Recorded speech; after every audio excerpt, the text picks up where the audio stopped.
Sa isang tahimik na bayan, may isang pamilya na binubuo ni Miguel, Anna, at ang kanilang dalawang anak, sina Emma at Lucas.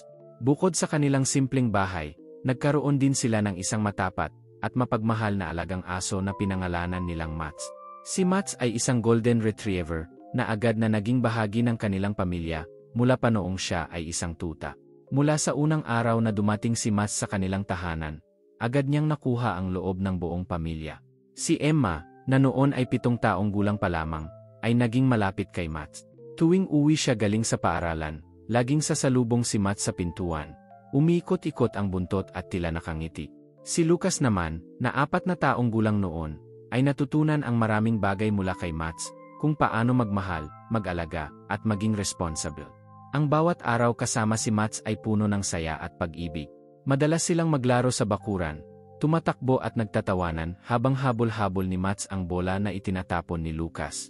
Kung minsan naman, si Emma ay magbabasa ng libro, habang si Mats ay nakahiga sa tabi niya, tila nakikinig sa bawat kwento na binabasa.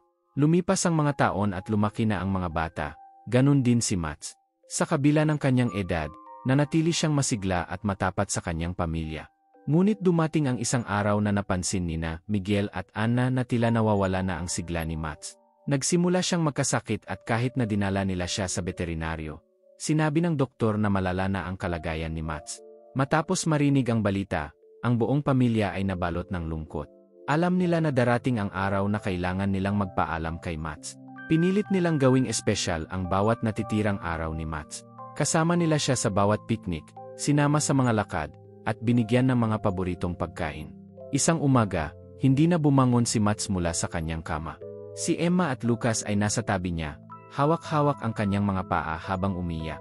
Ramdam nila ang sakit ng pagkawala, ngunit ramdam din nila ang pagmamahal at mga alaala na iniwan ni Mats sa kanilang puso.